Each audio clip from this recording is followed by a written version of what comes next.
짧지만 깊이가 있는 역사 공부, 품격 있는 새로운 인문학, 신용환의 역공 지금부터 시작합니다.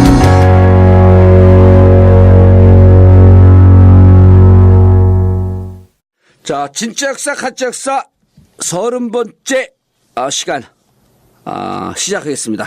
이제 드디어 책이 나왔습니다. 네. 예, 책 쓰려고 개고생한 예, 아재 역사 선생 심국쌤. 갑자기 안녕하세요, 심용환입니다. 예, 고생하셨습니다. 네, 감사합니다. 예, 그리고 책 쓰는데 혁혁한 공을 세운지는 잘 모르겠는 역사기 껌나무. 최강욱입니다. 공세운 건 전혀 없죠. 제가 무슨. 아니 근데 우리가 고생을 안 했어도 우리도 세비가 아니라 인세 조금 받아요 우리도. 표지 고른 거 가지고. 표지 어떻게 됐어 참. 우리가 고른 걸로 된 거예요? 그렇게 안 됐죠. 뻘갱이로 했어요. 빨갱이로 했어요. 근데 빨갱이가 자극적이더라고. 네. 그 이쁜데 그게 더 이렇게 눈에 띄는. 눈에 띄게. 아니 그래갖고 그게 뉴라이트 애들이 네. 새로운 역사책인 줄 알고 더 살지도 몰라요. 새로운 책인 줄 알고. 심지어 소제목도 다 빨간색이에요. 너무 이렇게 넘겨도 빨간색. 그렇게 빨강으로 이렇게 둘러진 게 예. 이제 우리가 여기선 진짜 역사 가짜 역사지만 책 제목은 이제 그 단박이 한국사잖아요. 단박이 한국사. 네, 역사 무식자도 쉽게 맥을 잡는. 예. 그래서 그 이렇게 빨간 게 이렇게 미로를 이렇게 찾아가는 그런 의미래요. 예. 근데 이제 책은 나왔어요. 예. 네. 책은 많이 팔아야지 이제. 그렇죠. 예, 많이 팔릴 것 같아요. 근데 그리고 왜 그러냐면 처음에 우리가 진가역 시작할 때 다운에 비해서 물론 그때도 미미했고 지금도 미미하긴 하지만 전국구에 비해서 미미하다는 거죠. 다른 팟캐스트에 비하면은 저는 엄청나게 느껴지던데 진짜. 많이 느껴지죠. 왜냐하면 처음 시작할 때에 비해서 지금 3배가 늘었어. 역사 팟캐스트를 수십만이 다운받는다는 건 고무적인 일이죠. 그렇죠. 지금 많이 할 때는 순수 다운이 한 40만 가까이 가는 경우가 있고 일단 30만 원 다 넘어요. 그러니까. 예, 그러니까 단일 팟캐스트로서 꽤 많이 하는 거예요. 그렇죠. 전국가 워낙 막 100, 내가 계속 사진 찍어 보내주잖아요. 네, 100 막 20, 30만까지 올라가니까. 그리고 옛날에는 이렇게 그 전국구 에피소드 올라오면 뭐 1위 됐다가 예. 진가역 올라오면 막 8, 9, 10 이랬는데 요즘에는 진가역 올라와도 막 3위, 4위에 있고 막 그래서 되게 신기하더라고요. 보면서. 아니, 그러니까 진짜 이게 역사 팟캐스트를 막 3, 40만씩 다운받아고 듣는다는 게 네. 놀라운 일이에요. 놀라운 일입니다. 그러니까 심용환을 설민석하고 헷갈리는 사람도 생기고. 예. 이게 뭐냐고 시험만 갔다고 해서 세상에 그걸 걷다 그러니까 갖다 머리에 붙이면. 목이 안 는다. 아니, 얼마 전에 커피숍에서 예. 꽤 유명하신 작가님하고 얘기를 하는데 예. 옆자리에서 누가 이렇게 이어폰 끼고 일하시던 남자분이 갑자기 이렇게 내리고 이제 일하신 거를 갑자기 이렇게 제가 이렇게 수다를 떨고 완전히 그냥 수다 떨고 있었거든요. 갑자기 보더니 혹시 심쿵 선생님이세요? 이러시면서 심구 선생님. 방금 들은 목소리하고 똑같은 그래서 목소리가. 뭐 어디서 들렸던 목소리가 똑같은 목소리가 들렸다고 예. 그래서 어떤 대학생 같던데 홍대에서 깜짝 놀랐어요. 그런 일이 요즘에 종종 있어요. 그래서 난 지난 8월 15일 연휴에 그 제주도를 며칠 갔었거든요. 예. 근데 전국구를 많이 듣긴 많이 듣나 봐. 아예 엄청 많이 왜냐하면 그 징역 갔다 와서 좀 하다가 이제 뭐 사람들이 알아보고 이렇게 하는 공백기가 좀 있었는데 그게 한 1년, 1년 반 좀 오래 갔어요. 근데 요즘 붙죠. 부쩍 와갖고 뭐 이렇게 알아보는 사람들은 그때는 막 공격적으로 얘기했는데 이 보면 금방 알거든요. 근데 훨씬 늘어났어, 그게 또. 반응이. 예, 반응이 늘어났고. 그러니까 뭐 이렇게 저렇게 뭐 도움을 많이 받아요. 비행기 탈 때 뭐 거기 근무하는 차자 이렇게 보더니 진짜 보니까 몰라볼 뻔했어요. 그러더니 벼랑간에 비즈니스 업그레이드 시켜주고. 그게 또 비행기가 차장이 돼버리는구나 그러니까. 그리고 요즘 불어 공부해 왜 까불어? 아니 근데 이게 진짜 그 뭐 봉도님 원래 유명하셨던 분이고 요즘 최강욱 변호사님이 예. 장난 아니에요 진짜. 결국은 이 죽 서서 개준 건 아니지만 이게 이 봉그룹 안에서 새로운 또 하나의 히어로가 그럼요. 아니야. 나는 전혀 그런 걸 못 느끼고 있는데. 장난 아니에요. 진짜 뭐까지 반 줄 알아요? 제가 대통령 만들어야 된다. 내가 이것도 봤습니다. 야, 그건 진짜 황당. 법무부장까지 봤는데 드디어 대통령까지 봤어요 제가 진짜. 진짜 깜짝 놀랐어요 이거 보고. 아니 진짜 그래서 그 연휴 때 그랜드 플라자 호텔이라고 북제주에 있는 호텔에 가 있었거든요. 네. 근데 거기서 근무하는 분들이 이제 물론 그게 교원공제에서 하는 호텔이기 때문에 조금 저하고 친숙도도 있는데 거기서 근무하는 사람이 이렇게 오더니 몸이 더 좋아지셨어요. 태닝하고 있는데. 그러더니 막 그 냉커피 계속 갖다 주더라니까. 덕분에 우리 아들도 옆에 있고 태닝하다 같이 먹고. 네? 좋네요. 예. 도움을 많이 받았어요. 우리는 어떻게 하면 도움을 받나? 전국구라고 어디 써붙이고 다니까. 심쿵하면서. 아니 지나가다가 이거 뭐가 떨어졌네. 그럼 사람들 다 관심 갖고 볼 거 아니에요. 내 심장이 떨어졌네. 그 별책 부록을 받을 수 있어요. 그러니까 책이 예. 이게 꽤 두꺼워요. 550페이지 정도 되거든요. 예. 결과를 쓰니까 엄청 두꺼워졌는데, 근데 이제 난 다 본 거 아니야 어쨌든. 현재 절반 보셨죠. 이제 앞으로 절반 해야 되니까. 예. 그러니까 이게 애초에 프로젝트가 정말 대규모 프로젝트였던 거예요. 예. 이렇게 저도 이렇게까지 뭐 될지 몰랐는데. 잘했어요. 무심코 한번 휙 던진 게. 그러니까 이 큰. 예. 근데 이제 아이디어를 낸 게 뭐냐면 우리가 이 책을 쓰면서 차가운 하울뿐에서 죽을 뻔했잖아요. 심쿵비기라고 예. 별책 부록으로 이제 그 입시 뭐 한국사 수능 뭐 능력 검정 시험이나 공무원 시험 같은 거 있잖아요. 예. 그런 거 이제 대비용으로 핵심만 이렇게 담은 저희 비기 핵심 정리가. 핵심 정리집을 선물로. 그거는 감수를 최강변에서 꼭 했었어야 돼요. 왜 내가 받아야 돼요? 다들 이제 이 별책 부록 보면 서울대 법대 간다 그러고. 최소한 서울대 법대. 감수 최강국 딱 이래 가지고. 그러니까. 예. 하여튼 그래서 그거 이제 근데 그게 오프라인에서는 아마 그렇게 이제 뭐 이렇게 좀 불편해서 못 받을 수 있는데 인터넷으로 주문하면 아마 받는다고 하는 그런 걸로 알고 있어요. 예, 예. 책은 잘 팔릴 것 같아요. 그리고 앞으로 우리가 이렇게 한동안 계속 할 거 아니야.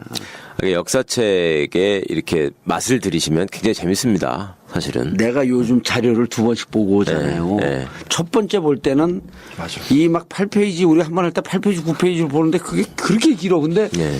두 가지 요인 때문에 네. 이게 확 재밌어졌어요. 네. 첫 번째는 2번 보니까 재밌어. 네. 그다음 두 번째는 30분 이상 보면 오래 산다는 것 때문에. 근데 진짜 2번 보니까 이게 무슨 딱 머리에 잡히시는. 설렁탕 국 이렇게 우러나듯이. 근데 진짜 좀 처음에는 예. 막 제가 오면 맨날 재미없어 이런 얘기 막 하시고 그랬는데 재미없잖아요. 그리고 이제 또 우리가 그 가까운 역사로 왔잖아. 우리 아버지가 살던 시대. 좀 더. 예. 자, 지난 시기에 문화 통치.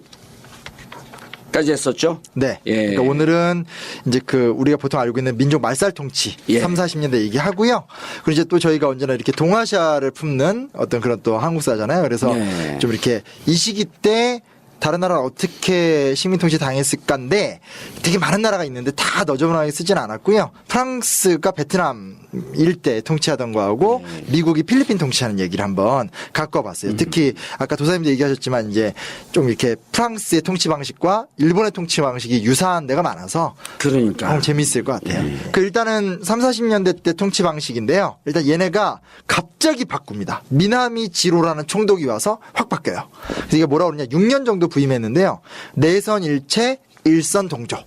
이게 아주 유명한 말이죠. 학생들 다 배우는 건데 내선, 그러니까 내는 내지인 일본인들 얘기하는 거고요.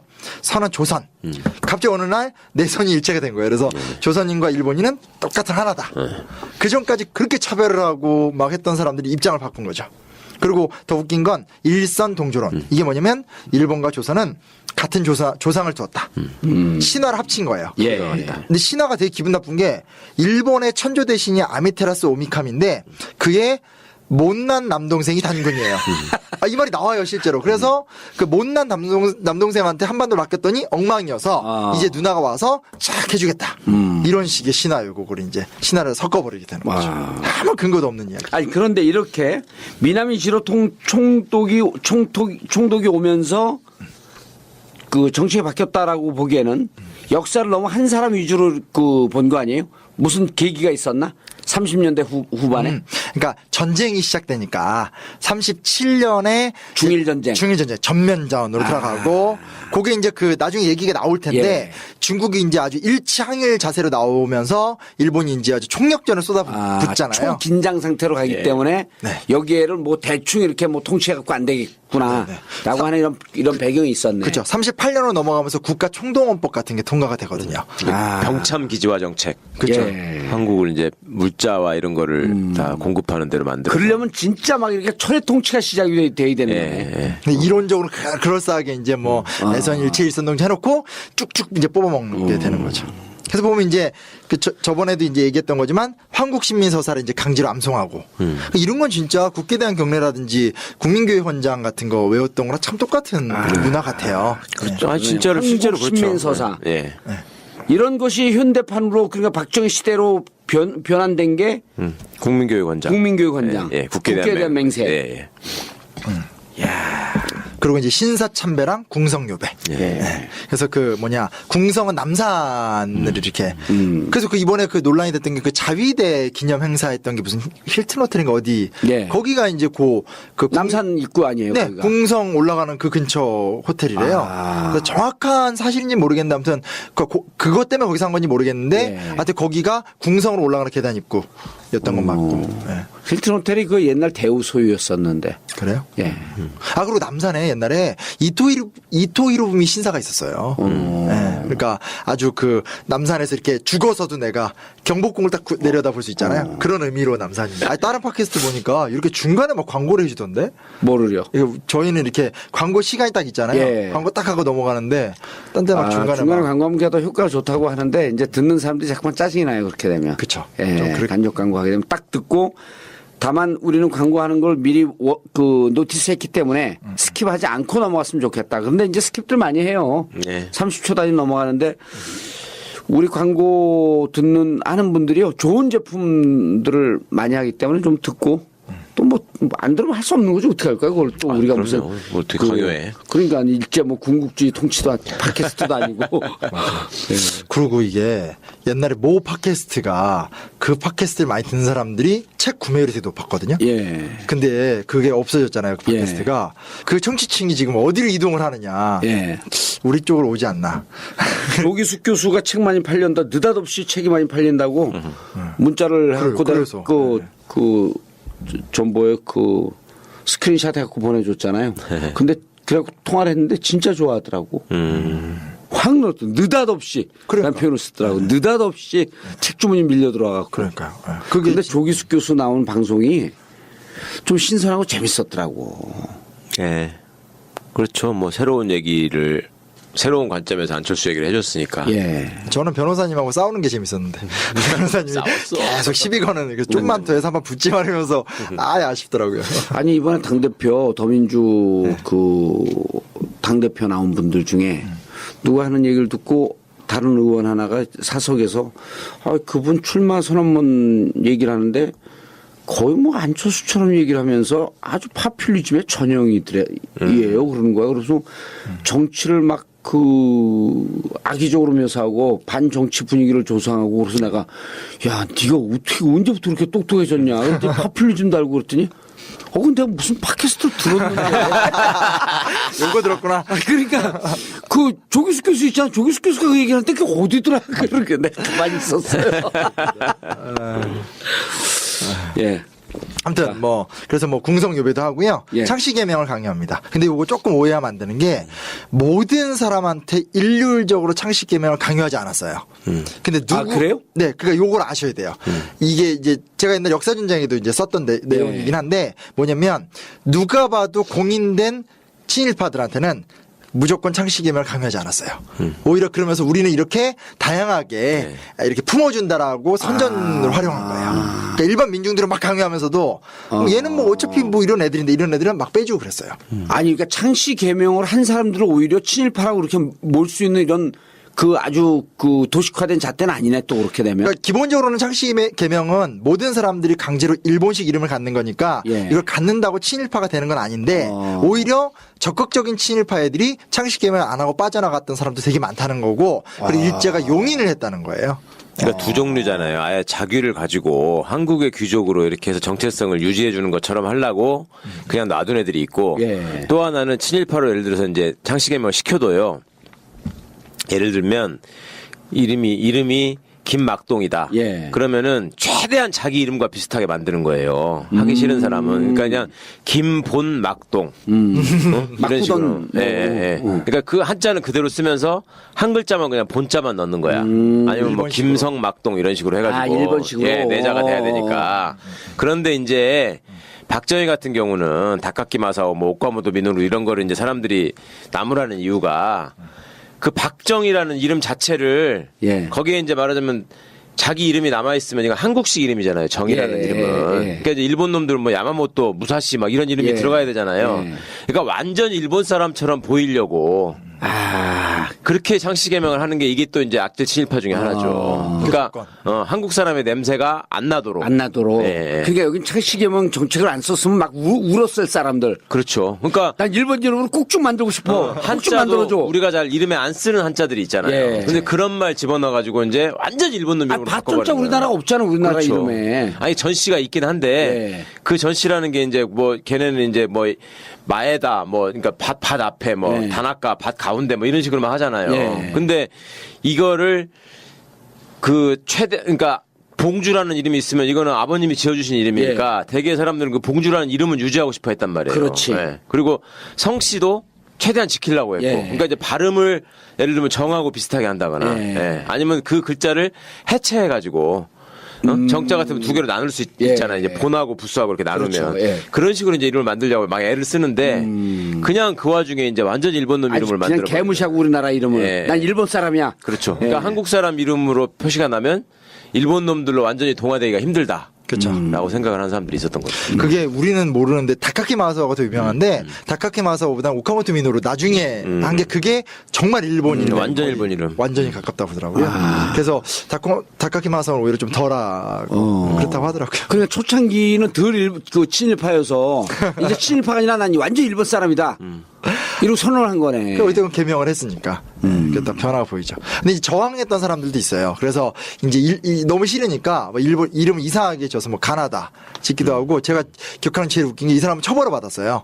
이름이 태분창인데 이게 이제 일본식 발음으로는 이노코 소구라이거든요. 맨 처음에는 그게 맞아요. 그래서 이제 통과가 됐는데 얼마 후에 징역 받아요. 왜냐면 그 뜻이 뭐냐면 개 같은 놈 똥이나 처먹어라.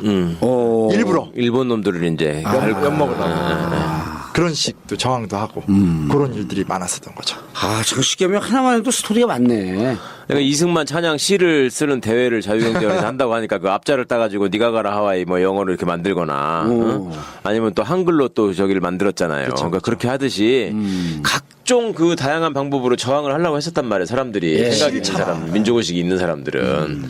그런데 그러니까 우리가 예전에 왜 봉황대기 야구대회 하면은 제1교포 팀이 왔었거든요. 예. 네. 그러면 거기 선수들 이름이 하신지 뭐 이런 선수들이 있었어요. 예. 그럼 이름만 딱 들어도 한국 사람 이름이 아니잖아. 그렇죠. 그러니까 그걸 역으로 생각해 보시면 그런 이름이 싫은 거야. 완전 일본 놈이 되고 싶었던 친일파들의 입장에서는. 예. 그러니까 이제 오카모토 미노루라는 이름 같은 걸 생각해서 만드는 거죠.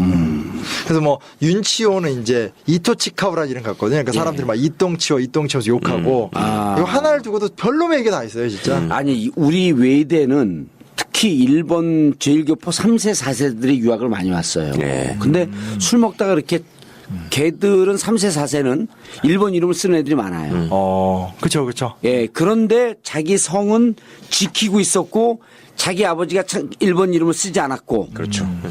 그러니까 2세까지 일본 이름을 쓰지 않았고 3세까지 쓰지 않았다라고 하는 얘기를 술 먹으면서 이렇게 얘기하는데 편안하게 얘기하는데 하나의 역사야 그냥 그게. 그럼요. 얼마나 자기 이름을 지키려고 유지했고 발음이 틀릴까봐 집에서는 계속 한국말을 하면서. 교육시키고. 그러니까 아니 아버지도 발음이 이상해지니까 자기 딸한테 교육시키는 둘째치고 자기 할아버지하고 계속 한국말을 불필요하게 많은 말을 하면서 눈물 난다. 예. 그걸 계속 얘기를 해줘요. 그래서 자기는 어쩔 수 없이 학교 가면 다 일본말을 쓰는데 네. 어쩔 수 없이 언격결에 그래서 나중에 한국말을 배우는데 자기가 빨리 배운 건 아빠가 한국말을 수다스럽게 많이 했기 때문에 빨리 배웠다. 이런 얘기들 해. 가슴 아픈 얘기죠 그게. 그 지키는 사람들이 있었던 거야. 그렇죠. 참.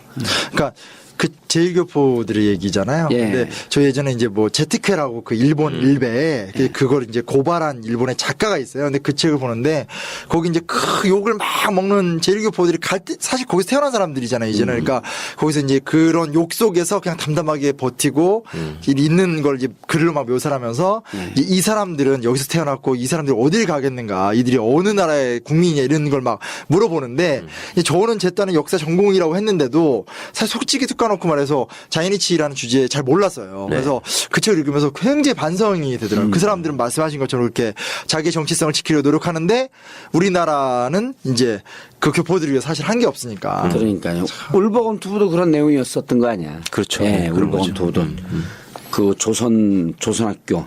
네네네. 하여튼 그랬고요.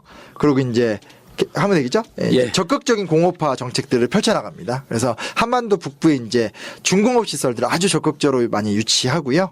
대부분 이제 아까 이게 최 변호사 얘기했던 병참 병참기죠. 기지 정책. 네, 네. 그렇죠. 예. 그걸 군수물자. 이제 뉴라이트 놈들은 한국의 산업화를 촉진하기 위해서 일본이 저렇게 해서 근대화를 앞당겼다. 이따 소리 하는 거고. 전혀 아니라는 걸 네. 나중에 챕터에서 네. 하나하나 예, 예. 깔끔하게 까발려 버리겠습니다. 말 같지도 않은. 예. 그런 걸 까발릴 정도로 시간이 여유가 있어요?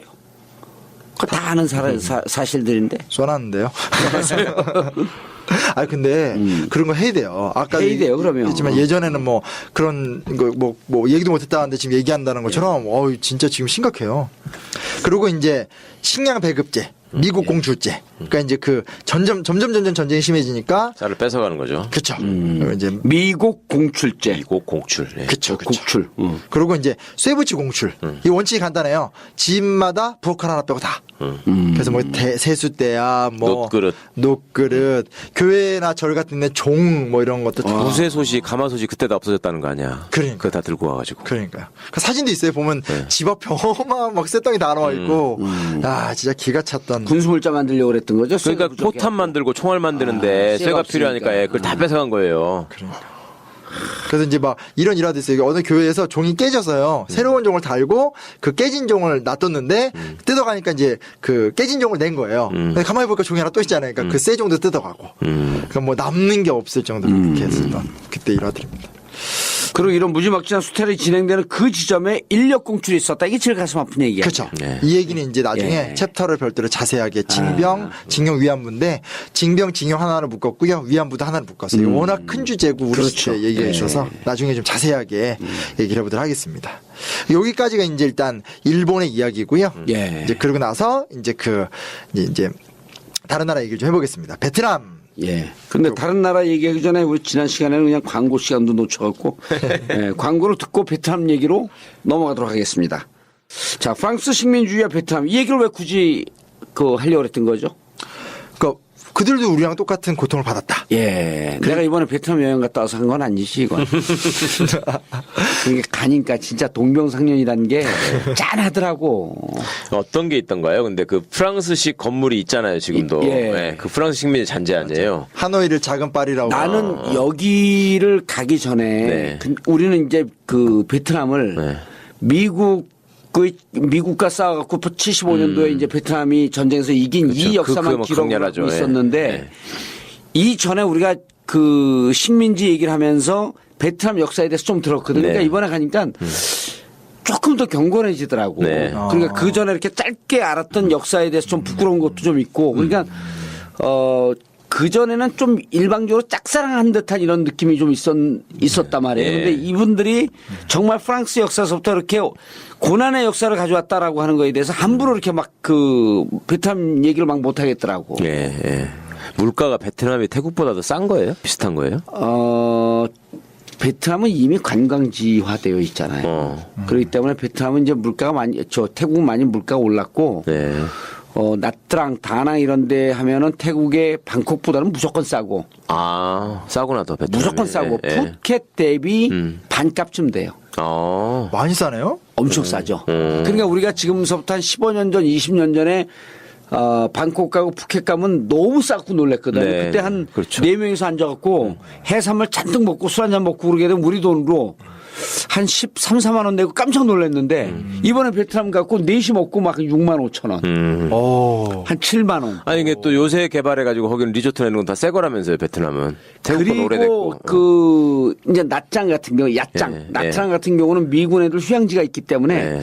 깨끗하긴 또 태국보다 훨씬 깨끗해요. 도로 자체가 깨끗해. 그러니까 미국 애들이 만들어놓은 전통이 또 있었던 거예요. 네네. 저는 태국도 못 가보고 베트남도 못 가보고 아직 못 가봤는데 하여튼 사람들이 그러더라고. 베트남을 가야 된다 요새는. 그러니까 발리가 한때 신혼여행지로 엄청 떴다가 죽었잖아요. 그게 너무 오래돼가지고 이제 리조트를 가면은 좀 습하기도 하거니와 좀 낡았다대. 예, 많이 그래서 많이 그래서 낡았죠. 신혼부부들이 발리를 안 가기 시작했는데. 아 근데 푸켓이나 방콕 이런 데는 그거 나름대로 깊은 맛이 있고 아. 지저분한데도 전통이 남아 있는데 네. 이제 베트남 같은 경우는 저희는 이제 베트남 가니까 이번 여기서 진가역에서 역사 공부도 했죠. 또 우리가 사드 공부하면서 맞아요. 사드 얘기 사드 하셨죠. 공부하면서 그 중국 포위 전략으로 베트남과 미국이 또 그 군사 교류를 맺잖아요. 예, 그렇죠. 그런데 또 베트남 가면 중국 관광객들이 태국 가지 않고 그쪽으로 오는 사람들이 꽤 많아. 그러니까 5만 가지 복잡한 게 다 섞이는 거야. 역사는 우리처럼 침략의 역사를 겪었고 지금은 또 중국과 일정과 그 긴장 관계에 있으면서 미국과는 손을 잡고 중국 관광객 유치하려고 또 중국과 유화 정책을 하고 거기 가면 우리나라 대통령이 얼마나 멍청한 줄 알 수 있는 거야. 그러겠다 진짜. 그러네. 그 얘기. 아, 그러니까 슬퍼요 이게. 그렇게 베트남은 다 맺어갖고 얻을 거 없고 다 해서 하는데. 그리고 중국 관광객들 매 터지는데 우린 그 제주도 가니까 또 중국 관광객 없어지고. 예, 아 그래요? 예. 그러면 벌써? 그러니까 아니 미국 애들 그 오바마 만나기 전에 거기 외교부 장관이 10일 전에 가갖고 너희하고 우리하고 경제 잘하고 군사적 관계도 좀 좋았으면 좋겠다라고 하고 외교부 장관들이 다 갖고 중국과 그런 달래고? 자락을 깔아놓고 그다음 오바마 들어오게 하고 그러니까 그 너무 잘한 거죠. 아니 이게 아주 영리한 돌고래 외교라니까 아니면 돌핀 외교. 그러니까요. 그러니까 가서 거리에 막 그냥 중국 관광객들이 흘러넘치잖아 베트남에. 미치겠더라고 그걸 보는데. 아니 이게 효과가 있다. 저는 사실 베트남 얘기를 계속 끌고 가는 게 예. 이제 현대사를 염두에 두고 베트남전이 있으니까 어느 날 문득 베트남전이 딱 나오는 거 너무 그냥 아니 그럼 재미가 없어요. 그러니까. 프랑스 역사서부터 얘기를 했죠. 그래서 이걸 한 건데 예. 이 보람 있네. 근데 베트남은 치안도 되게 잘 돼 있을 거고. 근데 나이트 라이프는 되게 다를 거 아니에요. 태국하고 또. 그건 또 똑같아요. 똑같아요? 베트남은 그 단속이 심해서 막 그 뭐. 아니 그러니까 막 이렇게 네. 그 예를 들어 그 유곽이라든지 네. 성매매 이런 게 아니고 네. 클럽 문화 아, 그냥 클럽. 네. 해변에서 네. 그러니까 치안이 무척 잘 돼 있어요. 태국도 좋거든. 근데 이제 여기 또 공산주의 국가 아니에요. 치안은 안전이 되어 있고 네. 그다음 푸켓처럼 자유로움도 있고 그리고 깨끗하고 그리고 사람들이 태국 사람들보다 훨씬 또 순박해요. 아, 그러니까 태국과 라오스의 중간쯤 돼. 사람들은 또 한국 사람들 좋아해요. 어쩔 수 없이 그랬다. 네. 너희가 네. 우리 그 맞아요. 따이한이 들어왔던 게 그런 거를 다 인정을 하는 거야. 그리고 또 우리처럼 부지런해. 그렇다대요. 부지런한 건 진짜 예. 미안하네. 그건 진짜 비슷하다고. 무척 비슷해요. 그러니까 가면은 그리고 음식점 가면 태국 같은 경우는 무척 상업화되어 있거든. 아. 잘 안 웃어요. 아, 예. 근데 여기 또 잘 웃어. 친절하구나. 예, 그리고 또 우리가 베트남 말 한마디 막 좋아하고 그냥 그러니까 요즘 막 다낭, 나짱 이런 데 많이 그렇죠. 가잖아. 나트랑. 갑자기 베트남 여행 홍보 방송이 돼서 싸니까 좋더라고. 아니, 글쎄, 나는 베트남이 비쌀 줄 알았어, 태국보다. 훨씬 싸요. 그래서 그래. 반 내지 40%쯤 가격이 돼. 그러니까 참. 예. 그 좋은 데를 뭐 알아야 같이 그래도 같이 가든지 참고로 말든지 하지. 랍스탄 드시지 말고 크랩, 프론, 아. 게, 그다음에 가재 이런 거는 괜찮아요. 네. 그리고 이제 근데 이제 망고는 많이 있어요? 많죠 그거는. 근데 랍스타는 이제 어디든지 비싸니까. 그 동남아시아 여행 가면 랍스타 드시지 마세요. 그 비쌉니다. 랍스타는 찬물에서 사는 거니까 거기는 좀 아닐 것 같긴 하다. 그렇죠. 예. 미지근한 물들이니까. 예. 아우 진짜 싸요. 4인 일가족이 먹고 뭐 술까지 다 먹고 한 7, 8만 원 내고 나왔으니까. 진짜 싸다. 제일 좋은 음식점 가갖고. 알아야 가지고 또 근데. 제가 다 얘기해 줄게요. 어딘지. 푸켓 가면 어딜 가고. 예. 하여튼 이게 갑자기 저도 이게 신나게 이러면서 제가 해야 될 얘기를 까먹었어요. 요새는 이제 베트남의 리즈 시절이고 옛날 고생하던 시절을. 그렇죠. 그러니까 이제 그게 그리고 이제 아까도 이제 우리랑 똑같다는 얘기도 있고요. 그 비슷해요. 또 식민 통치 방식이 예. 프랑스가 베트남 다루는 방식이 우리랑 되게 유사해요. 그러니까 이게 제국주의 국가별로 통치 방식이 좀 다르거든요. 예, 예. 근데 이거는 그렇죠. 또 오해하면 안 되는 게 뭐 예를 들면 뭐 영국 사람들은 신사적이니까 이건 아니에요. 그러니까 지네 필요에 따라서. 그죠. 그 나라에 따라서 또 점령지가 예를 들면 뭐 영국은 인도니까 예. 막 다문화 사회고 이러니까 그거에 맞는 통치 방식이 있는 거고 이렇게 그런 식이 있는 거지 뭐 어느 민족이 더 착해서 뭐 세련되게 통치하고 이건 아니라는 거. 나쁜 짓은 공통적으로 다 했죠. 그렇죠. 근데 프랑스가 이렇게 잔혹하게 식민지 통치를 했는지 난 잘 몰랐어. 그러니까 영국, 프랑스 이런 데가 요새 이미지가 좋으니까 뭐 거기는 안 그럴 것 같이 생각하지만 사람도 무지하게 죽이고 진짜 나쁜 놈들인데. 진짜 나쁜 놈들인데. 그 프랑스는 사실은 프랑스는 이제 이거죠. 전 얘기는 뭐냐면 영국한테 패배했죠. 플라시전투에서 이제 영국군한테 패배하고 그렇죠. 인도에서 쫓겨났죠. 쫓겨나서 이제 재기를 노리면서 베트남 일대로 이제 인도차이나 반도 일대로 들어왔고요. 거기가 중국의 영향력 산하에 있었으니까 중국과 충돌하면서 영토를 넓혀가는. 근데 그 방식이 꼭 보호국 방식이에요. 보호국. 예. 보호국. 그러니까 우리나라 그 을사조약 하듯이. 근데 제가 여기서 가장 기억나는 게 뭐냐면 일단 베트남을 이제 먹기 위해서 청푸 전쟁을 2차례 하거든요. 그러니까 2번 다 이겨요. 이긴 다음에 프랑스 아주 인상적이더라고 이게. 예. 응? 그 중국의 영향력을 차단. 꺾어놓는 거 아니에요. 그 중국이 식민지를 갖고 있는 나라들에 대해서. 그렇죠. 예. 그리고 이제 그 나라를 야 니네 우리 졌으니까 그 우리가 이제 보호국화 할게. 그다음 합병하고. 그렇죠. 네. 근데 웃긴 게 고종이 강제로 퇴위당한 게 1907년이잖아요. 예. 베트남의 탄타이 황제가 프랑스가 강요한 조약을 거부하다가 쫓겨난 것도 1907년이에요. 그러니까 그 해에 우리나라와 어디냐 그 베트남의 왕들이 다 쫓겨나게 되는 마지막 저항하는 이 베트남 응웬 왕조거든요. 그 왕조의 이제 왕이 쫓겨났던 이런 얘기고요. 그 예전에 왜 그 베트남 이씨 왕조가 있어가지고 그 사람들이 거기서 저기서 저 망해갖고 한국으로 와서 그게 화산 이씨가 됐다는 거 아니야? 리 왕조. 예. 아 그런 거예요? 네, 베트남 이씨 왕조가 있어. 그래서 그 화산 이씨들이 베트남 가면은 왕조 같다고 엄청 환대받는다고 그러는데. 정말? 화산이 씨 화산은 어디에 지역이요? 그러니까 베트남 그 지명을 화산이라고 하나 봐요. 아. 그 사람들 원래 살던 데를. 예. 그 정말 옛날 고려 시대 때. 오. 고려인지 조선지 알지. 하여튼 그때 그 멀리서 어떻게 왔을까? 베트남 애들 이 왕조가 있었어. 그러니까 그 해류 타고 표착해가지고 이렇게 온 거죠. 그런구나. 예. 해류 타고. 예. 그러니까 뭐 그 가야 때 그 김수로왕 와이프 허황옥이 인도에서 왔다고 하는데 인도는 너무 멀더라도 어디든 뭐 타이나 예. 이쪽에서 왔을 가능성이 있다고 하는데 몇 개 유물이 나오는데 예. 이게 진짜로 이렇게 남방에서 올라온 좀 생경한 문화의 증거가 된 유적들이 나오거든요. 화산이 씨가 좀 감잡잡해요? 좀 조그맣고? 아니, 지금은 오래됐으니까 이제 안 그러겠죠. 천년. 진짜 나 말도 안 되는 말씀. 아니 흑인들은 천년이 돼도 검을 아니 거 아니에요? 그런 성씨들이 몇 개 있거든. 덕수장 씨는 선조가 아라비아 사람이고 고려 때 병란도에서 귀화한 사람이라는 거거든. 덕수장 씨들이요. 뭐 화산이 씨. 그 위그루인이라고 요즘에 배우는 걸로 알고 있는데 아무튼. 재밌네. 뭐, 예, 아무튼, 갑자기 너무 딴 데로 가니까.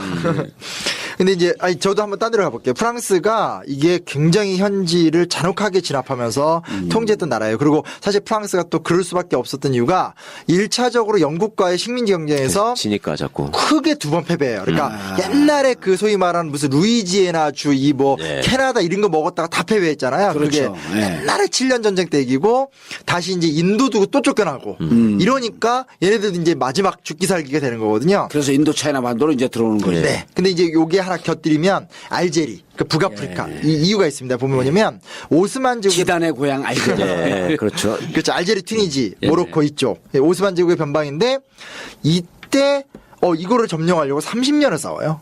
네. 알제리를 점령하려고. 네. 알제리 저항 세력들이 치열하게 싸우니까 30년을 전투하는데 뭐 압드 엘카데르가 주도하는 군대와 수년 싸우고 그다음에 뭐 체이크 엘모크라니와는 1840년에 쳐들어갔는데 1871년에 진압을 하니까 31년을 싸운 거죠. 그러니까 꾸준히 싸운 건 아닌데 띄엄띄엄 다 합치면 그렇게 해서 하고 이걸 이제 막아내려고 앙피마드라고 해서 이제 포로들 막 동굴에 가둬놓고 연기로 죽여버리고 아주 혹독한 이런 모습을 통해서 북아프리카의 거점지를 만든 거죠. 예. 근데 북아프리카의 거점지는 프랑스가 이제 그 지중해로 이렇게 내려오면 바로 북아프리카 가니까 만든 건데 네. 북아프리카에서 이렇게 좀 상상하셔야 돼요. 북아프리카랑 프랑스에서 지중해에서 배를 타고 대서양을 지나면 어디로 가냐면 멕시코로 가거든요.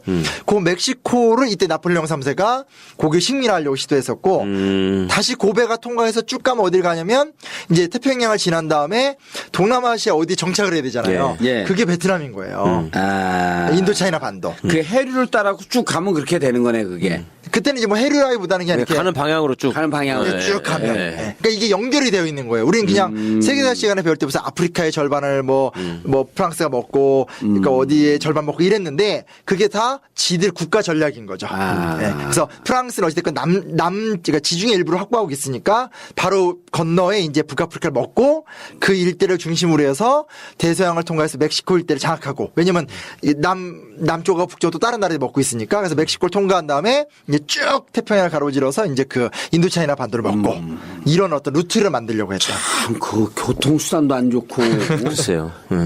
해양 운송수단도 안 좋았는데 전 세계를 먹으려는 거 보면 참 그 욕망이라는 게 저희가 전에 한번 그 배경을 말씀드렸지만 사회진화론을 가지고, 그러니까 이제 미개한 민족은 점령해가지고 그렇게 해도 된다. 계몽해야 되고. 네, 이런 생각이 있으니까 그 쭉 나오는 거고, 이제 그 시절에 그 책이나 이런 것들을 보면은 그 예를 들면 아일랜드 사람들이 되게 어렵게 살았잖아요. 예.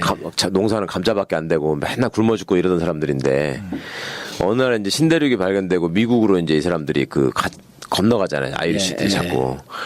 근데 그때 그 아일랜드 사람들이 굉장히 그거에 대한 어떤 그 내가 새로운 삶을 생각할 수 있다는 기대를 가지고 이렇게 떠나더라고요. 아일랜드의 그 가난한 살림을 정리해가지고. 그렇죠. 그러니까 그게 그냥 문학 작품에서 그렇다고만 생각을 했는데 요즘 역으로 생각을 해보면 예를 들어 우리나라 이렇게 사는데 어느 날 갑자기 규슈가 한국 땅이 된 거야. 네? 그래가지고 후쿠오카 같은 데 가가지고 내 집이 하나 생기고 온천이 생기고. 온천이 생기고 내 온천이 생기고 그래서 그냥 저기 뭐 도구 온천 이런 데 가다가 이제 그 배프에 가가지고 딱 몸 담그면서 그러니까. 야 여기 우리 거야 딱 이러면은 얼마나 그게 할 것 같아. 예. 아니 여행 가갖고 웬 호텔 한 방 안에만 있어도 그게 흐뭇한데. 그러니까요. 지 땅이 된 거야 그게. 그러면 점령하는 놈들 입장에서는 진짜 더 먹고 싶겠죠. 그걸. 거기다 이제 그런 사람들을 거의 사람 취급도 안 하고 무시하고 무력은 다 세고. 노예로 쓰니까. 네, 그냥 짓밟아 버리면 되고 뭐 이런 식이니까. 그래서 거기서 이제 좋은 거 하나씩 이제 뺏어다가 집에다가 딱 갖다 놓고 친구들 놀러 오면 야 이거 어디서 갖고 온 건 줄 알아? 딱 이렇게 하면서. 그러니까 제가 며칠 전에 이제 그 애들 이제 데리고 이렇게 수영장 갔다가 밤에 재워놓고 이제 미술책을 읽었어요. 근데 미라 이런 거 이제 이집트 미술 보고 있는데 거기 사진이 나왔는데 다 영국 대형박물관인 거예요. 그렇지. 그러니까 도대체 미라가 대형박물관과 뭔 상관이에요. 참 그 보면서 진짜 웃기지도 않아요. 그리고 오벨리스크는 이집트에서 다 만들어가지고 전부 유럽에 가 있잖아요. 프랑스에 꼽혀 있고 막 참 내가. 근데 아무튼 뭐 그런 얘기들이고요.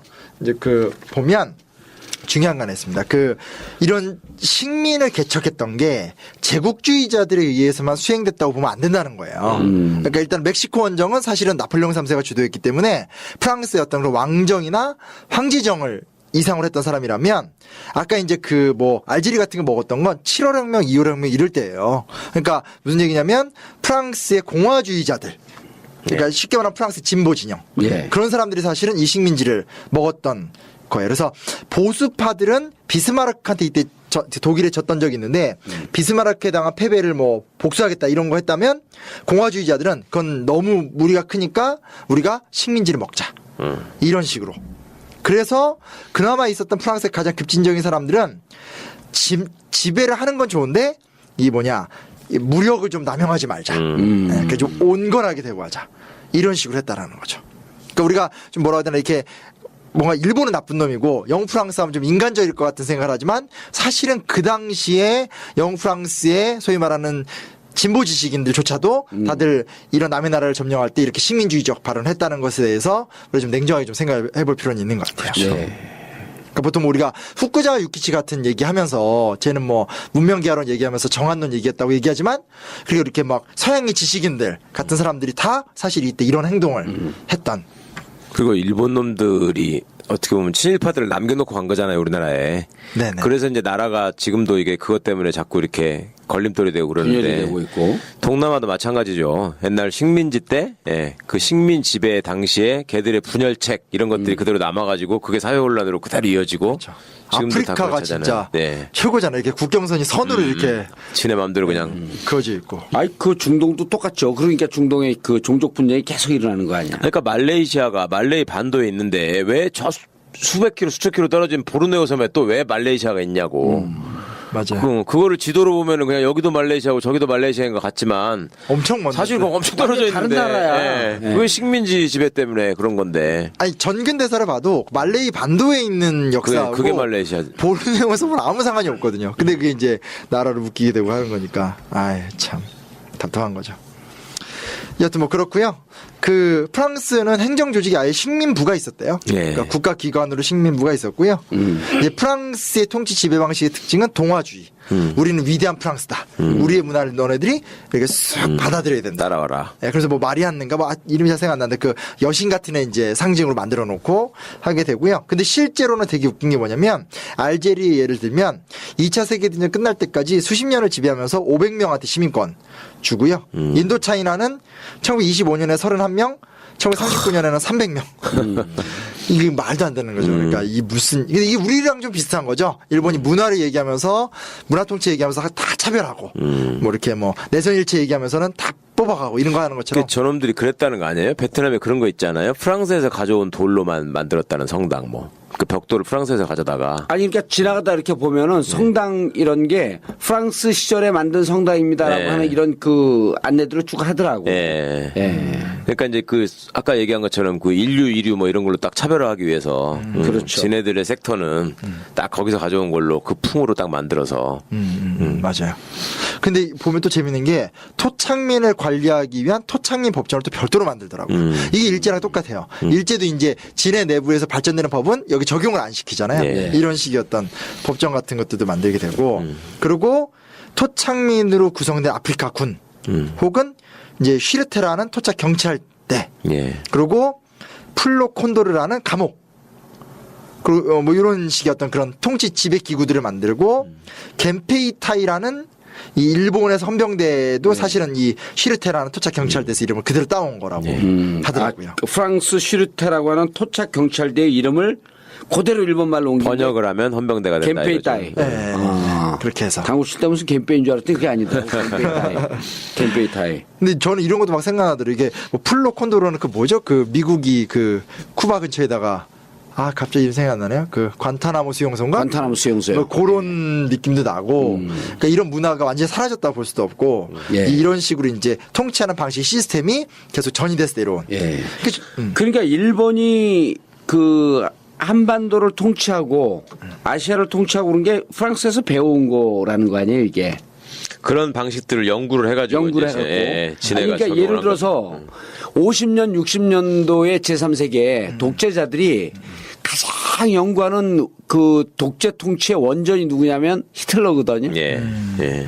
그래서 그 통치 방식이 5단계면 5단계 이렇게 뭐 예를 들었고 그 고문을 해라 뭐 그 하나를 잡아다 가두면 아주 그 사정없이 조져라 이런 게 히틀러 통치 방식 5단계 이런 거하고 똑같아요. 그대로. 예. 그러니까 일본은 이제 프랑스를 이렇게 본땄다 그러면서 여기서 행견한 재밌는 게 중국과 싸워서 중국이 갖고 있던 식민지를 빼서 똑같잖아요. 그다음에 그 보호국가해. 그다음 합병해. 그다음 그 나라의 경찰을 만들었고 통치해. 예. 그 나라의 독립군과 30년 동안 지독히 오랫동안 싸워. 이게 일본 통치 방식이 똑같다 그러면서 이제 우리 신구 선생님이 얘기를 한 거 아니에요? 네네. 몇 년 전에 그 우리가 그 권모식이 만나러 갔잖아요, 프랑스. 네. 누구예요? MBC 파리 특파원 있어. MBC 파리 특파원인데 이름 얘기하면 저 잘려. 우리가 그 거명하면 자기 얘기 절대 하지 말라 그랬어. 삐처리. 네, 근데 그 친구가 자기는 이런 역사적 근거를 모르면서 예. 프랑스에서 제일 좋아하는 게 예를 들어서 일본과 영국은 둘이 똑같이 섬나라이기 때문에 서로 좋아해요. 뭐 그렇죠. 그리고 자동차도 또 우측 동행이고 문화도 비슷해. 그래갖고 후쿠시마 사태 났을 때 일본에 돈 많은 사람들은 영국 가갖고 집을 사놨다는 거 아니에요. 그다음에 좀 없는 사람은 부산에 부산에 사고 사놓고. 부산 사놓고. 근데 프랑스 갔더니 프랑스 사람들이 제일 좋아하는 사람들이 어딘 줄 아세요? 그래요. 예. 어디냐니까 일본 사람을 좋아한대. 그건 내가 왜 그러냐고 물어봤어. 그랬더니 아 자기들하고 민족적 기질도 비슷하고 일본 애들 깔끔하고 깨끗해서 좋아하나 보죠. 이렇게 가볍게 얘기했는데 지금 역사 공부를 하다 보니까 틀린 거야. 네. 이런 동남아시아 제국주의 이 침략주의 역사를 공유하고 있었다라고 하는 역사적 뿌리가 있기 때문에 예. 정서적으로 프랑스 사람들, 일본 사람들 좋아하는 거예요. 그리고 이게 사실 자료를 찾는 게 좀 쉽지 않았어요. 예. 왜냐면 그러니까 저는 이제 이 뭐 원문 연구자가 아니니까 번역을 주로 의존하는데 이게 논문을 뒤져도 이런 연관성을 찾는 논문이 많이 없어요. 그러니까 서양사나 서양사로만 연구하고 중국은 중국사, 일본은 일본사 이렇게 분리가 돼 있어요. 그러니까. 유사성을 찾거나 이런 연구가 되게 적어요. 그래서 그 비교 연구라 그러는 자료 찾는 게 되게 많이 힘들었어요. 근데 지금 잘 찾았다고 자랑하는 거야? 칭찬해 주니까? 뭐죠 뭐라고 받아야 되는데 아니, 그러니까 좀 그런 거를 많이 연구를 할 필요가 있고 제가 왜 또 그러냐면 얼마 전에 무슨 책을 봤는데 그러니까 프랑스 사람이 쓴 건데 프랑스가 어떻게 아프리카를 유린했는지를 막 쓴 책이에요. 예. 굉장히 뭐 이런 게 없는데 나왔나 하면서 이렇게 봤는데 너무 제가 보고 불쾌했던 게 프랑스인들이 인권이라는 개념을 먼저 설명을 해요. 그래놓고 그 인권이라는 개념 하에서 프랑스인들이 어떻게 인권유리를 했는지를 쓰는 거예요. 그러니까 무슨 얘기냐면 본인들이 잘못한 것을 본인들이 규정하고 본인의 죄를 설명해요. 그러니까 자기네 죄들조차도 자기들이 규정을 하고 설명하는 굉장히 좀 오만한 거죠. 그러니까 자기네 것들 관점에서. 근데 이제는 좀 우리가 너무 이제 뭐 영국, 프랑스 언제나 선진국으로만 보고 마치 이제 일본만 나쁜 놈으로 보고 어떤 그들이 만들어 놓은 거 다 좋은 거 뭐 이런 식의 시각을 좀 깨고 좀 이렇게 동등한 견지에서 봐야 되고 사실은 영국과 프랑스도 사죄한 적 없잖아요. 일본만 사죄한 게 없는 게 아니라 자기들도 언제 사죄를 했어요, 자기들이. 그런 거 없잖아요. 아니 그러니까 이 챕터의 특징 중에 하나가 프랑스가 그 식민지 통치한 그 역사나 수법 이것에 근거해서 일본이 배웠고 또 둘의 통치 그 수법이 대단히 유사했다라고 예. 하는 거 하나만도 이게 대단한 의미가 있는 거예요. 왜냐하면 우리가 프랑스 하게 되면 자유평등 박애, 민족주의 근원 이런 것 때문에 무척 좋은 나라. 좋은 나라로 생각하고 있거든. 네. 근데 이 시기에 그게 뭐 사회 진화론이든 예. 무엇이든지 간에 어쨌든 식민 통치는 잔혹하고 똑같은 수법을 했다. 그렇죠. 라고 하는 성과를 우리가 갖고 가야 된다. 그걸 프랑스의 좌파들이 인정하고 예. 지지하고 그랬다는 거죠. 이제 마지막 얘기입니다. 미국 얘기로 가도록 하겠습니다. 예. 일단은 이건 아실 필요가 있는 게 뭐냐면 유럽 열강들이 식민지를 확보할 때 사실 미국은 서부를 개척하느라 정신이 없었죠. 그렇죠. 서부 개척 시기였었죠. 거기서 사고를 많이 친 거죠. 인디안 막 조지고 막 이런 거 했던 거고요. 그 다음에는 제국주의 투쟁으로 막 싸울 때 사실은 그때 이제 일본을 개항을 시켜놓고 남북전쟁에 빠져들거든요. 예. 그래서 이제 또 막 또 뭘 잠깐 못하고. 쉬었고. 네, 쉬었고. 그래서 그 다음 단계는 또 뭐냐면 라틴 아메리카에 대한 이권을 차지하느라고 또 엄청 또 시간을 많이 보냈고. 워낙 보고가 많았으니까. 그렇죠. 예. 지금 넘쳐나는 거죠. 예. 사실 그걸 다 한 거예요. 다 하는 동안 이제 전 세계를 영국, 프랑스, 독일 이런 애들이 막 나눠 가진 건데 그러고 나서 이제 그쪽 일대를 정리한 다음에 제가 예전에 얘기했지만 그 라틴 아메리카 쪽으로는 쿠바, 푸에르토리코, 파나마 라인을 예. 딱 뚫은 거고 태평양 쪽은 하와이, 사이판, 괌, 필리핀까지 쫙 뚫은 거죠. 그리고 이제 조선이나 이쪽은 이제 일본한테 맡겨두게 된 거고. 그러니까 사실 이때부터 지금의 통치 전략하고 너무 비슷해. 그렇죠. 쟤네 라인은 딱 그렇게 정해놓고. 숙명적 의존 관계가 만들어진 거예요. 이게 지금도 여전히 유효한 거죠. 예. 예. 아니 그러니까 필리핀에 미군 해군 기지 있고, 그렇죠. 동북아시아에 대해서 일본한테 맡겨놓고, 그렇죠. 사드 기지 괌에 있고 일본에 있고 한국에 있고.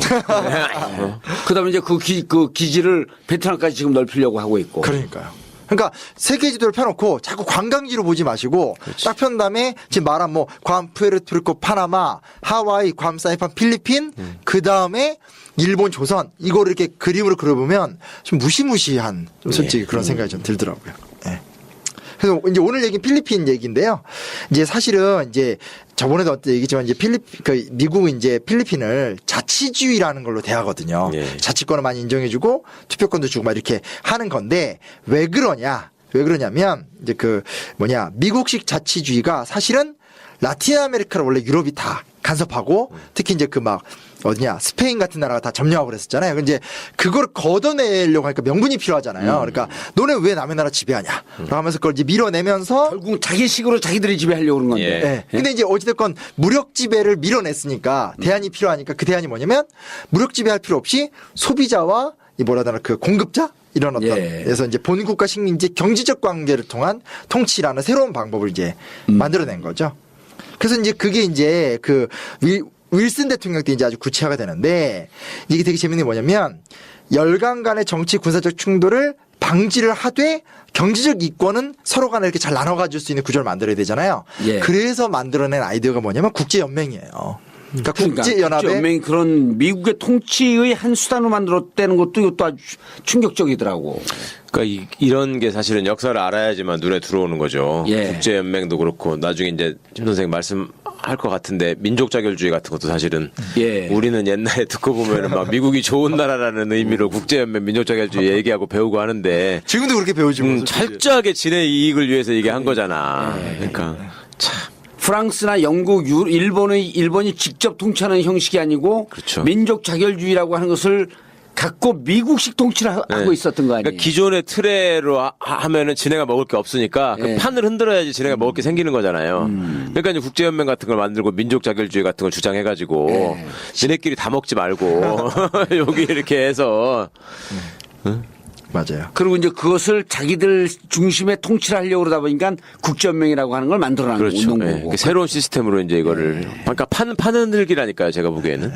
그리고 어떻게 보면 악랄한 거지. 다른 나라 사람 와서 직접 지배인데 얘네는 직접 지배는 안 하는데 가만히 있으면 계속 수탈을 당하는 그런 그러니까. 구조를 만드는. 그러니까 교활한 거지 악나라다보다. 투명 빨대들이 되는 거지. 네. 눈에 보이지 않는 투명 빨대들이 되고 계속 빨아먹는 거지. 신자유주의의 논리가 사실 이때부터 그렇죠. 구체화가 되는 거죠. 근데 이제 여기 무슨 조건이냐면 이제 그 뭐냐 그러면 너무 이제 그 미개한 국가는 어떡하냐 이런 반론이 나올 수 있잖아요. 그래서 얘네가 말하는 게 이때는 위임 통치 제도인데 이게 나중에 뭘로 변형이 되냐면 프랭클린 루즈벨트 때 그 유명한 신탁 통치라는 개념이 나온 거예요. 네. 근데 이게 나중에 이제 우리나라에 뭐 해방 때 이제 그렇죠. 그 신탁 통치 안을 두고 막 찬탁 반탁 나뉘면서 좌익이 막 싸우는 그러니까 그 이때 만들고 이때 훈련된 논리적 배경을 갖고 결국 한반도를 지배해버린 거 아니에요? 그러니까요. 그러니까요. 그러니까 이게 다 연결이 된다니까.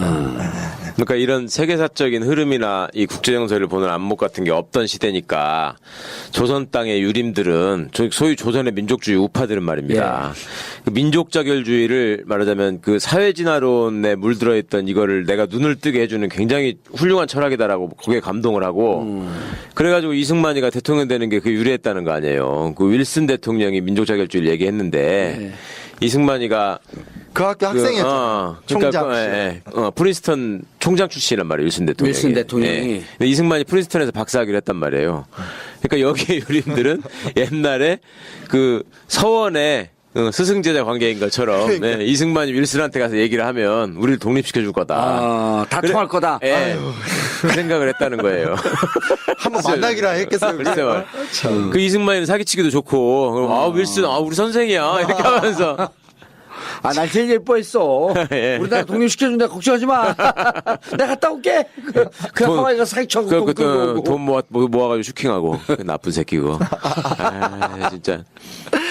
건국의 아버지라고 지금 믿는 사람들도 있잖아요. 슈킹의 아버지, 슈킹의 아니, 아버지. 그래서 뭐냐면요. 지금 얘기 너무 잘하신 게 제가 이제 그 역사전쟁에도 썼었는데 뭐냐면 이 뉴라이트 애들이 뭔가 이런 역사를 막 비틀고 자기들이 원하는 대로 건국의 아빠를 만들고 싶으니까 민족자결주의를 엄청 미화시켜요. 이 민족자결주의가 한 시대를 그러니까 공산주의의 대비가 되는 한 무슨 이념처럼 막 완전 부풀리기를. 이렇게 잘 모르고 미국식 통치 방식이다라고 하는 걸 모르고. 그리고 이게 왜곡하는 거죠, 왜곡. 뜻대로 되지도 않았잖아요. 왜냐면 그렇죠. 이 국제연맹을 만들어 놓고 미국 가입도 못하고 국회에서 비준이 안 되니까 가입도 못했고 이 국제연맹이 제대로 기능을 못하니까 사실 2차 세계대전이 터진 건데 근데 그걸 갖다가 그런 너무나 세계사적 흐름을 다 빼고 민족자결주의와 우드로 윌슨이 그런 길을 열었고 그걸 이승만 대통령이 잘 받아서 건국을 했다라는 황당한 논리로 가니까 윌슨의 학생 이승만이. 아이 정말 이게 참 어처구니 없는 거죠. 근데 이게 또 되게 흥미로운 일도 나타나요. 뭐냐면 미국은 또 선거를 하잖아요. 이게 워낙 또 필리핀 거니까 되게 웃긴 게 이것도 요즘 얘기를 이어져요. 민주당이 필리핀을 독립시켜야 된다고 주장을 해요. 이유가 뭐냐면 이때 필리핀에서 나오는 농산물 때문에 그렇지. 우리 실업이 미국의 늘어나고. 실업자가 늘어난다. 이건 또 영국이 유럽연합 탈퇴하는 브렉시트 논리하고 비슷해. 그러니까요. 예. 딱 이어지게 되는 거예요. 그래서 저 이거 보면서 어떻게 또 이게 이렇게 얘기가 이어지나. 그러니까 어떤 구조가 만들어지면 그 구조 안에서 똑같은 반응이 꼭 생기는 것 같아요. 예. 반복이 되는 거죠. 그러니까요. 그러니까 이때 민주당 주장이 얼마나 또 맞아요. 예, 예. 아니 조금 필리핀 농산물 들어오니까 우리가 농산물 가격이 그 경쟁력이 떨어진다. 그다음 필리핀 우리가 자치를 만들어 갖고 필리핀 노동자 들어오게 되니까 우리나라 노동자들이 일자리를 잃는다. 그러니까요. 그러니까 유럽 연합을 탈퇴하자. 아 유럽. 그러니까 규슈 온천이 좋으니까 이거 도고 온천이 망한다. 저 새끼들 독립시켜라 이거지. 온천 되게 가고 싶으신가 봐요. 그 이제 마지막 일본 문제거든요. 그러니까 부산에 있는 파라다이스 온천이나가. 그 뭐냐면 요게 이제 이게 좀 중요한 얘기가 되는데요.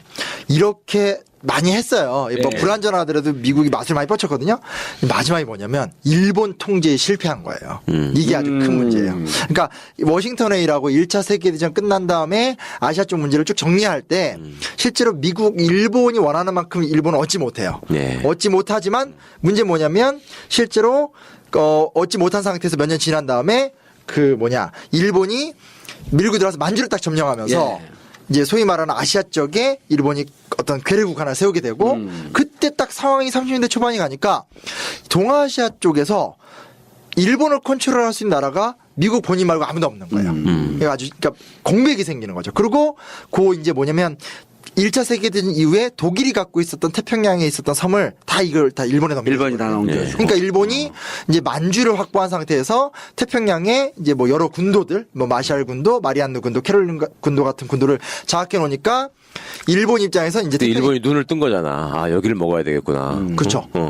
일로 가야 되겠구나. 그게 아시아 포위 정책 아니에요? 그게? 네. 하와이 포위 정책. 네네 맞아요. 네네. 원래 하셨어요? 이거요? 네. 요즘 미국이 쓰는 게 중국 포위 전략 아니에요.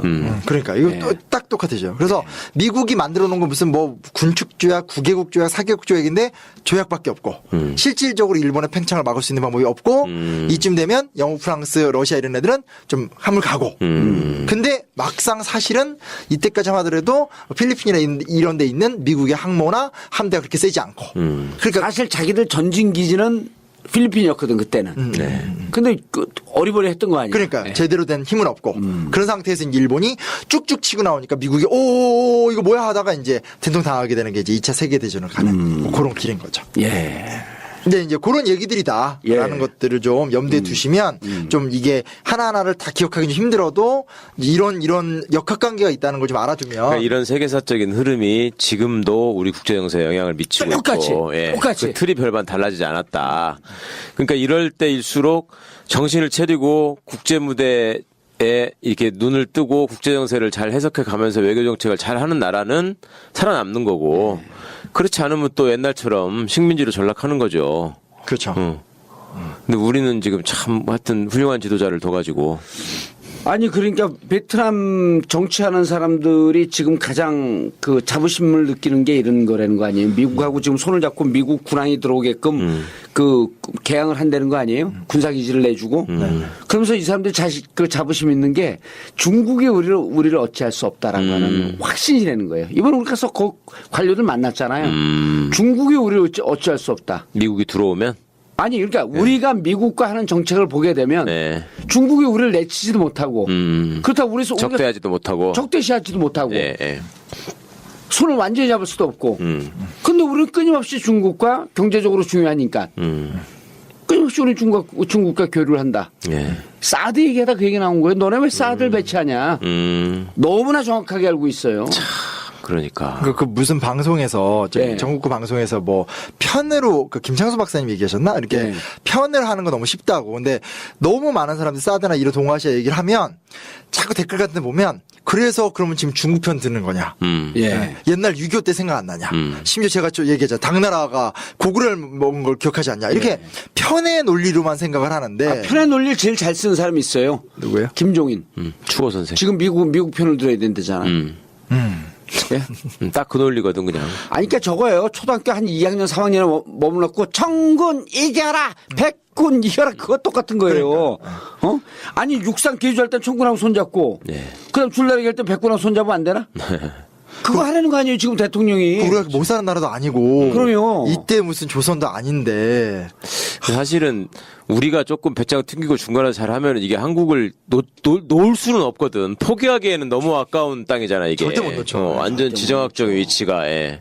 내가 그래갖고 그 대한민국 질환으로서 그 얘기한 거는 지난번에도 한번 얘기했지만 동해안에서는 미국과 합동 군사작전 하자는 거예요. 서해안에서는 중국과 하고, 합동 예. 군사작전 하고 그다음 저기 뭐예요? 북해 쪽. 아니 제주도 밑쪽에 걔들하고 일본하고 중국하고 싸우니까 거기는 1년에 6개월은 자위대하고 함께하고 1년에 6개월은 또 중국군하고 함께하고 그러니까요. 이러면 한반도에서 대한민국을 어떻게 할 거야 이거를. 그렇죠. 예. 서로 잘해주려고 할 거야 그때 되면. 그러니까. 그러면 뭐 비관서 생배 이번에 삼성이 중국에서 공장을 짓는데 어려움이 참 많읍디다. 네. 그 우리도 한번 사드 줘볼까? 이렇게 계속 잽만 날려야죠. 왜 스트레이트를 함부로 날리냐고. 글쎄 말이에요. 그리고 우리나라는 민주화가 된 나라이기 때문에 양쪽의 의견이 다 있는 나라잖아요. 그러니까 그걸 이제 뭐 레버리지 지렛대. 이렇게 하면 활용할 수 있는 거지. 그러니까 이게 왜냐면 중국이나 일본은 그런 게 없잖아요. 근데 우리는 두 개의 여론이 있으니까 잘 활용하면 그걸 너무 능숙하게 할 수 있는데. 그리고 중국이 우리를 무시할 수 없는 게 문화적으로도 2002년도 월드컵 때 연인은 700만인가 800만인가 몰려 나온 거 아니에요. 그때 한 2006년, 2007년 가니까 중국 관료들이 물어봐요. 그렇게 나온 인원들이 어떻게 반정부 시위를 하지 않고 다 집으로 돌아갔냐고. 네. 이게 놀라운 성숙된 민족인 거거든. 그렇죠. 네. 이 성숙된 민족이 반대한다 그러면서 중국 가서도 야 우리 민족도 이렇게 반대하는데 어떡하냐 이거를. 네. 미국 가서 똑같은 얘기하고. 그럼 대통령은 이런 나라 대통령 꽃보지게 해요. 그렇죠. 꽃가마 타고 다니는 거야. 그렇죠. 어렵지 않은데.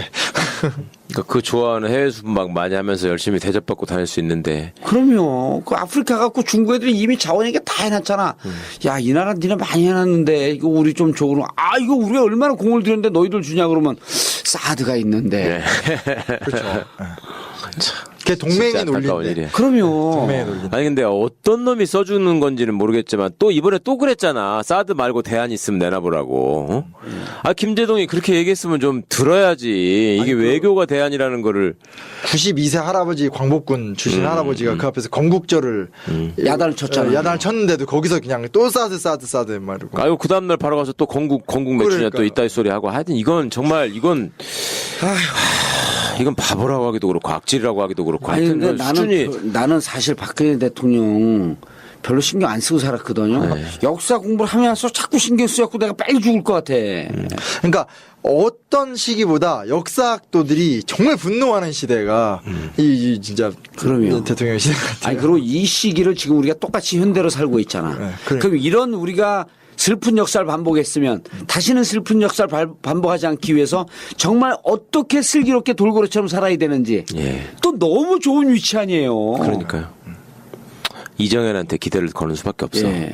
이정현이가 입 크게 하고 또 돌진해가지고 완전히 말아 먹을 때까지 예. 기다려.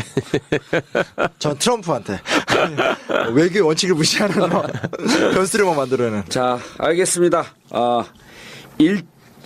아직도 가야 될 길이 멀어요. 네. 저 이제 절반밖에 안 왔어요. 아니 그게 아니라 책 팔 일이. 아니 그러니까 제 말은 요 책의 절반까지밖에 안 왔다고요. 책 제목이 뭐라고요? 단박의 한국사. 단박의 한국사. 단박에 뚫어드려. 예. 단박에 100만 부. 단박에 100만 부. 그리고 100만 부 하면 사람들 깜짝 놀라니까 한 97만 부. 진짜 역사 가짜 역사 마치겠습니다. 감사합니다. 감사합니다. 감사합니다.